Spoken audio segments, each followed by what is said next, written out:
Meus caros amigos e amigas, vocês estão no canal Espiritismo Explicado, eu sou Lazarino Barbo. Antes de começar nosso vídeo, te peço que ajude o nosso canal a crescer, inscreva-se no nosso canal, compartilhe com os amigos, ative o sininho das notificações para que o YouTube possa avisar você dos novos vídeos. Hoje eu quero abordar um tema muito atual, e sempre nas nossas lives, nos nossos estudos, até mesmo nos nossos vídeos, alguém coloca alguma questão ou algum comentário sobre como nós devemos nos portar diante do desencarne das pessoas que amamos. Principalmente agora, nesses tempos de Covid, onde há uma maior atenção e até mesmo uma tensão das pessoas sobre como este vírus pode atingir as pessoas que amamos.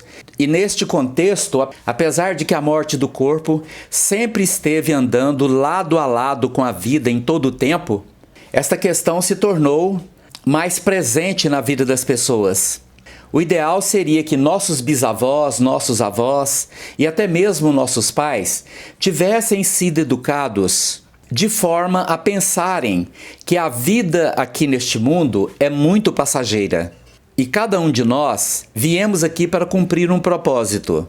Como estamos vivendo em um mundo de expiação e provas, normalmente diante da reencarnação estamos sujeitos à expiação, que é alguma forma de sofrimento, como uma colheita, a um plantio que tivemos a escolha de semear na mente das outras pessoas, então fizemos alguém sofrer, e pela lei de ação e reação, a expiação determina que nós voltemos a este mundo e normalmente passemos pelos mesmos sofrimentos que infligimos às outras pessoas. Isto é expiação. Mas uma grande parte da população que reencarna neste mundo também passa pelas provas, que é a oportunidade muitas vezes pedidas pelos espíritos, que aprenderam muito no plano espiritual, que frequentaram as escolas do mundo espiritual e pedem para vir ao mundo para poder provar, passar pela prova de vivenciar os conhecimentos e então torná-los como atos conscienciais.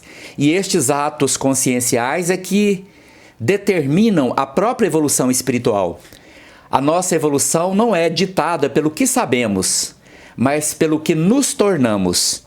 Então, cada informação intelectual, cada conhecimento precisa se tornar um ato consciencial, onde nós nos tornamos aquilo que aprendemos. Por isso, a vida no planeta encarnado é muito rápida. Num instante você chega, num instante você já viveu a sua vida e chegou a hora de retornar para o plano espiritual. Alguns nem nascem, porque precisam de conviver com um corpo que não vai sobreviver, porque a desorganização perispiritual é tamanha que aquele espírito não vai ter condições de sustentar a vida de um corpo. Outros desencarnam na infância, outros na adolescência, na fase adulta, e outros depois de ter vivido uma vida inteira, já submetidos à velhice, desencarnam depois de ter passado quase um século ou até mais de um século. Mas o que determina esse tempo de vida está relacionado às situações kármicas, que são aqueles impositivos obrigatórios que as leis do universo nos impõem para que nós venhamos aqui passar um tempo determinado, de tal maneira que cada um de nós temos o nosso tempo determinado.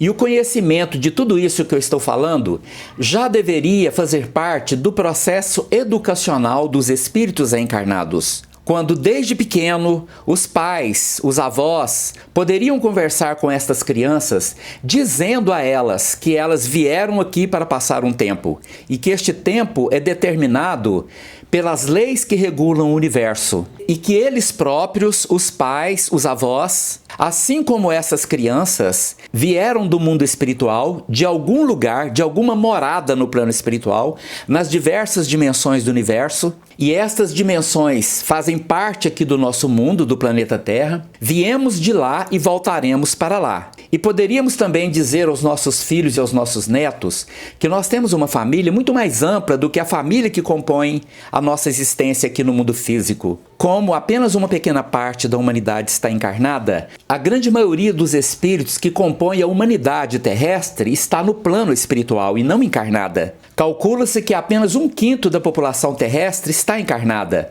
O restante está no plano espiritual. Então só isso já nos determina que a nossa família no plano espiritual é muito maior do que a nossa família encarnada. E nós viemos do seio dessa família e retornaremos ao seio dessa família. Mas nossos bisavós, nossos avós e nossos pais não foram educados dessa maneira. A grande maioria de nossos antepassados foram educados para pensar que a morte era o fim de tudo, que tudo iria se acabar com a morte, porque as religiões ditas cristãs, que não têm nada a ver com Jesus, fizeram nossos antepassados acreditar que a vida era o corpo, que a alma era o corpo, que o próprio espírito era o corpo, e que após morrer este corpo, tudo se acabaria, haveria um desaparecimento, não haveria uma vida após a morte. E quando chegasse o fim dos tempos, então Deus voltaria para poder fazer essas pessoas ressuscitarem, todos estes que morreram ao longo de milhares e milhares de anos, faria com que a terra regurgitasse todos os seres que ela consumiu, nesse obscuro processo de ressurreição, para que então Deus pudesse julgar os vivos e os mortos e condenar aqueles que foram bonzinhos ao céu de felicidades eternas e aqueles que foram maus ao inferno eterno. Mas ao longo da história da humanidade, outras religiões já acreditavam que a ressurreição era no plano espiritual. O corpo morre aqui hoje e no mesmo dia a pessoa ressurge no plano espiritual. A ressurreição não é uma volta a este mundo encarnado.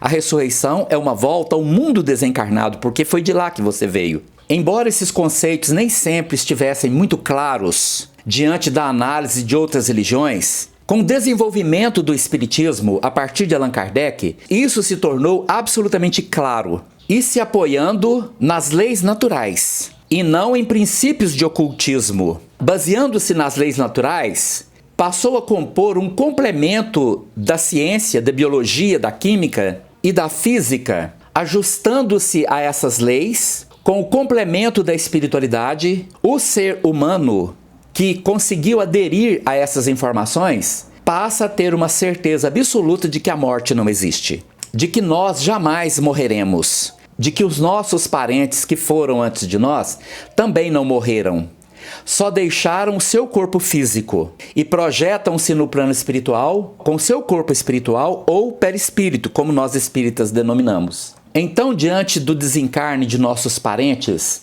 nós precisamos entender que além deles não estarem mortos, eles ainda conservam uma ligação muito intensa conosco, através das leis do amor, porque nós precisamos entender que nós somos mente e consciência. Eu não sou o meu corpo, você não é o seu corpo. Você e eu somos espíritos eternos. E somos nós, espíritos eternos, que pensamos, que sentimos, que carregamos amor, que carregamos ódio, que temos bons sentimentos ou maus sentimentos, dependendo da evolução do espírito. Mas o amor nunca morre. E quando nós desencarnamos, continuamos ligados àqueles que ficaram pelos laços do amor, ou do ódio, se for esta a situação. Mas os sentimentos, as lembranças não desaparecem. Nós continuamos ligados às pessoas aqui e esperando que chegue o momento certo, de acordo com as leis naturais, para que ela também perca o seu corpo e vá encontrar conosco lá no plano espiritual. De tal sorte que quando nós chegamos nesse mundo aqui, já está determinado a hora de nossa volta. Só que nós não sabemos. Mas quando chega a nossa hora, não tem como evitar. E aí você observa que pessoas absolutamente saudáveis têm mortes súbitas, ou essas pessoas adoecem e desencarnam quase que imediatamente, porque chegou a hora do retorno à pátria espiritual. E diante da assertiva de que os sentimentos, as emoções, as lembranças continuam nos ligando aos encarnados, da mesma forma que você não esquece a pessoa que desencarnou, eles também não te esquecem. Mas no primeiro momento da chegada no plano espiritual, o espírito recém-desencarnado passa por uma fragilidade muito intensa. É um período importante de adaptação ao plano espiritual, onde ele se vê afastado de tudo que ele tinha aqui, do seu trabalho, da sua família, da casa que morava, dos seus bens, dos seus amores. E ele é retirado deste ambiente e mergulhado num outro ambiente. E lá no ambiente do mundo espiritual, ele não recobra imediatamente as lembranças de suas vidas passadas e, num primeiro momento, sequer reconhece os seus parentes e amigos espirituais que o aguardam. É preciso um tempo para que ele se desligue, pelo menos um pouco, da vida que levou aqui, para que as lembranças dele no plano espiritual voltem e ele possa, então, novamente readaptar-se ao plano espiritual, inclusive com uma relação de amor, de continuidade na sua vida no plano espiritual. Então, neste momento de fragilidade, eles ficam profundamente suscetíveis ao contexto mental daqueles que ficaram e que são relacionados a eles. Nós vivemos num processo de profunda comunhão mental, onde nossos pensamentos influenciam os pensamentos daqueles que estão ligados conosco, onde nossas emoções também influenciam as emoções daqueles que estão ligados mentalmente conosco. Diante do desencarne de nossos entes queridos, não há como não sofrer pelo afastamento, mas este nosso sofrimento precisa ser educado em relação a padrões mentais que não prejudiquem a pessoa de lá. E o que mais prejudica são as emoções negativas vivenciadas exatamente pelos entes mais queridos e que ficaram. Quando o parente encarnado vivencia as emoções baseadas na revolta, na mágoa, na invocação desses espíritos como uma espécie de cobrança, como se eles tivessem podido escolher não nos deixar e nos deixaram às vezes por pura maldade deles, o que é uma insanidade. Este sofrimento revoltado, angustiado, muitas vezes de completo desespero, constitui uma energia profundamente destrutiva que é atirada em cima desses espíritos, em cima destes nossos entes queridos e amados que acabaram de deixar o corpo físico. Porque estando nesse mundo aqui, nós somos protegidos pelo nosso corpo. Se você é encarnado, pensar intensamente numa pessoa encarnada, o máximo que você vai conseguir é que aquela pessoa se lembre de você. E isto é muito comum na influenciação telepática que nós vivenciamos a todo momento com as pessoas que convivem conosco. Mas isso só acontece com esta baixa intensidade porque nós temos o corpo físico que nos protege. Mas os nossos entes queridos que foram para o plano espiritual, eles não têm corpo, não têm essa proteção. E eles recebem a carga total de nossas emoções, sejam positivas ou negativas. E isto traz um transtorno terrível. Nós provocamos graves sofrimentos. E em algumas situações nós aprisionamos esses espíritos dentro de nossa casa. Com a vivência do apego, com a força produzida pela imaginação, direcionada para o aprisionamento deles junto a nós, sem querer permitir que eles se libertem deste mundo aqui. E isto provoca um intenso sofrimento. Então, diante dos padecimentos que vivenciamos pelo desencarne de nossos entes queridos, primeiramente, precisamos entender que eles não morreram. Segundo, precisamos atender à responsabilidade que temos com relação a eles, em função da forma como vivenciamos a nossa dor e o nosso luto. Porque este afastamento pode se tornar uma tragédia para quem desencarnou e para nós também, ou uma libertação dessa pessoa. Quando nós nos disciplinamos a direcionar para eles as emoções positivas do tempo que vivemos juntos. Porque às vezes nós passamos décadas vivendo junto com uma pessoa e não valorizamos isso. Nós tivemos muitos momentos felizes, de alegria, de harmonia, de tranquilidade, de paz, de boas risadas, com aquela troca de afeto, boas palavras. E isto não pode ser esquecido, porque fazem parte de nossa vida vivida com essas pessoas. Mas às vezes o que nós fazemos é totalmente contrário a qualquer racionalidade, compreensão, entendimento e conhecimento sobre as realidades espirituais. E então, ao invés de vivenciar amor, alegria, bondade, ternura, compaixão com quem está de lá, nós jogamos em cima deles as imagens de revolta, as lembranças das doenças que os vitimaram, as imagens, às vezes, da forma como morreram. Tudo isso misturado com revolta, com mágoa. E às vezes ainda passamos a imaginar como se eles fossem aquele corpo velado ali. paralisado, frio, como se aquilo fosse a realidade desse espírito que viveu uma vida conosco e continua vivo. Estas imagens precisam ser apagadas de nossa mente, deixadas para lá, e transformarmos a nossa relação mental com eles em um ato de amor, de oração, de boas energias, onde nós dizemos a eles: você está bem porque eu estou bem. Eu estou bem porque eu quero que você fique bem.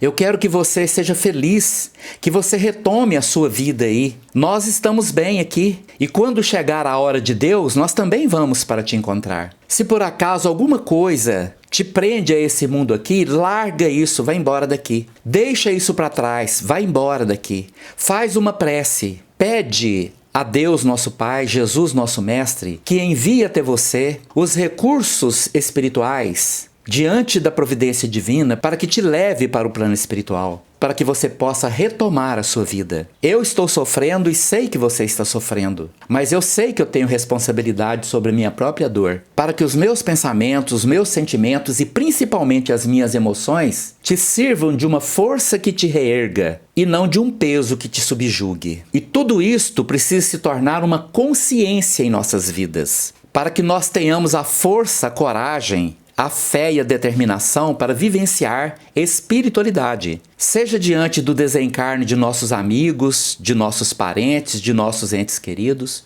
ou seja diante do equilíbrio necessário a ser vivenciados por nós diante do nosso próprio desencarne. É um estado de consciência que o Espiritismo nos doou, que as inúmeras comunicações com o plano espiritual nos provou, que a lógica, que a racionalização destes eventos, tão bem discutidos, analisados, sob a razão, nos dá uma certeza absoluta, mesmo que não tenhamos a capacidade de médiuns que convivem diariamente com o plano espiritual, pela razão, podemos admitir que a morte não existe e que nós continuaremos pelos évos milenares, reencarnando e desencarnando sobre a superfície do planeta Terra, até que nos libertemos de todo o mal que ainda carreguemos dentro de nós, de todo o apego, de toda a maldade, de todos os maus sentimentos. E quando isso conquistarmos, nada mais nos será impossível, porque não precisaremos mais da reencarnação.